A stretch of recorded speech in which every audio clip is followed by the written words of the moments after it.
అత్యంత వేగంగా ధాన్యం అన్లోడింగ్ చేయాలని జిల్లా కలెక్టర్ ప్రతిమ సింగ్ ఆదేశించారు. సోమవారం శివంపేట మండలం దొంతి గ్రామంలోని కామాక్షి బాయిల్డ్ రైస్ మిల్ ను సివిల్ సప్లై అధికారులతో కలిసి అన్లోడింగ్ ప్రక్రియను పరిశీలించారు.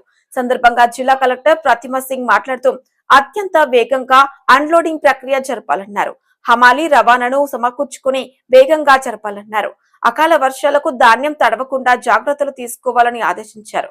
రైతులు మధ్యవర్తులను ఆశ్రయించవద్దని అన్నారు. కార్యక్రమంలో జిల్లా సివిల్ సప్లై అధికారి నిత్యానంద, జగదీష్ తదితరులు ఉన్నారు. దృశ్యం న్యూస్ ప్రతినిధి సిల్వర్ రాజేష్, మెదక్ జిల్లా.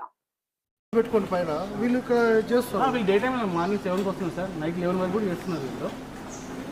ఇక్కడ మెయిన్ ఇంకో ప్రాబ్లం వచ్చేసి ఒకటే వెహికల్ పెట్టడానికి వస్తుంది మేడం. అదొక ప్రాబ్లం వల్ల కూడా వెహికల్స్ స్పేస్ అనేది కొంచెం చిన్నగా ఉంది మేడం. వచ్చేసి ప్లేస్ కాదండి ప్రాబ్లం. గారు సీరియల్ రాసుకొని ఎంబడి పెట్టారు. ఆ ట్రక్ సిక్కులు ఎంబడి రాస్తే వాళ్ళని మిల్లులు చెప్తే వాళ్ళ సీరియల్ ప్రకారంగా వాళ్ళు ఎవరికి బల్కిస్తారో చెప్పులేదు. ఇంకోళ్ళు వచ్చి గొడవ పడుతుంది.